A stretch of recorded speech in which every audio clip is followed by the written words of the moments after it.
Hello viewers, কেমন আছেন সবাই? সবাইকে স্বাগত জানাচ্ছি মিতুস কিচেনে। আর আমি আজকে নিয়ে এসেছি খুবই স্বাস্থ্যকর একটা রুটির রেসিপি। কোনো রকম বেলাবেলির ঝামেলা ছাড়াই খুব সহজেই ঝটপট করে তৈরি করে নিতে পারবেন। তো কথা না বাড়িয়ে রেসিপিতে চলে যাই। প্রথমে আমি পেঁয়াজটাকে কেটে নিচ্ছি। আমি পেঁয়াজটাকে একেবারে ঝুরি ঝুরি করে কেটে নিব। দেখতেই পাচ্ছেন আমি কিভাবে কাটছি। ঠিক যতটা ঝুরি করা সম্ভব ততটা ঝুরি করে এটাকে কেটে নিতে হবে।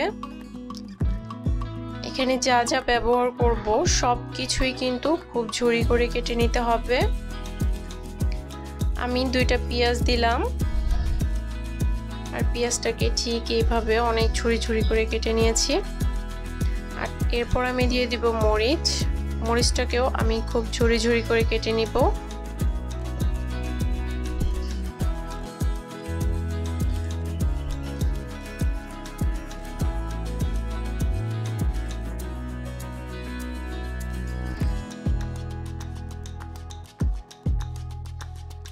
এখানে আপনারা আপনাদের পছন্দ মতো যে কোনো সবজি দিতে পারেন, কিন্তু সেটাকে খুব ঝুরি ঝুরি করে কেটে দিতে হবে।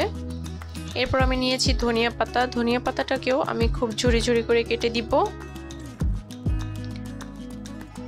আর তারপর আমি এখানে টমেটো দিয়েছি। আপনারা এখানে ক্যাপসিকামটাও দিতে পারবেন।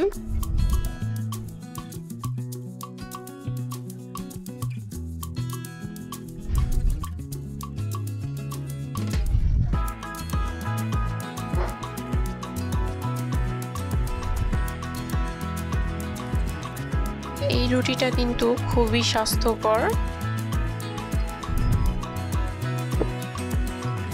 আর এই রুটিটা খুব সহজেই ঝটপট করে তৈরি করে নেওয়া যায়। শুধু কাটিং এর স্টেপটাই একটু কষ্ট। এরপর আমি দিয়ে দিচ্ছি 2টা ডিম। এখানে ডিমটা আপনাদের পরিমাণ মতো দিবেন, 3টাও দিতে পারবেন। তারপর আমি দিয়ে দিলাম 1.5 কাপ ময়দা। এখন আমি এগুলোকে খুব ভালোভাবে মিশিয়ে নিব। প্রথমে একটু মিশিয়ে নিয়েছি, তারপর আমি এখানে দিয়ে দিলাম জল। জলটা পরিমাণ মতো দিতে হবে। আসলে এটা দেখে বুঝে নিতে হবে। দেখতেই পাচ্ছেন এখানে আমার আরো একটু জল লাগবে, আমি আরো একটু জল দিয়ে দিলাম। এটাকে আমি এখন খুব ভালোভাবে মিক্সড করে নিয়েছি।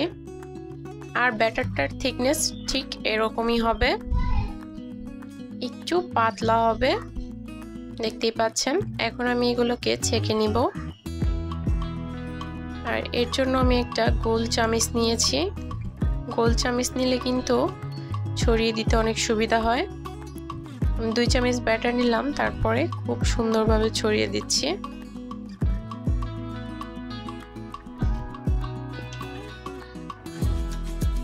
দেখতেই পাচ্ছেন। আর তারপরে উল্টে পাল্টে ভেজে নিচ্ছি। আপনারা চাইলে এটা তেল দিয়েও ভাজতে পারেন। আমি একটুখানি তেল ব্রাশ করে দিয়েছিলাম।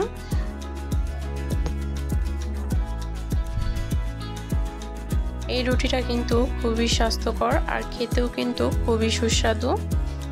যদি তেল দিয়ে ভাজেন তাহলে টেস্টটা আরও বেশি ভালো আসে, কিন্তু যারা তেলটা অ্যাভয়েড করেন তারা কিন্তু এইভাবেই খেতে পারবেন। দেখতেই পাচ্ছেন কত সহজে বানানো হয়ে গেল আমার রুটিগুলো। যারা যারা এখনো আমার চ্যানেলটি সাবস্ক্রাইব করেননি অবশ্যই সাবস্ক্রাইব করে দিবেন এবং অল নোটিফিকেশন অন করে দিবেন।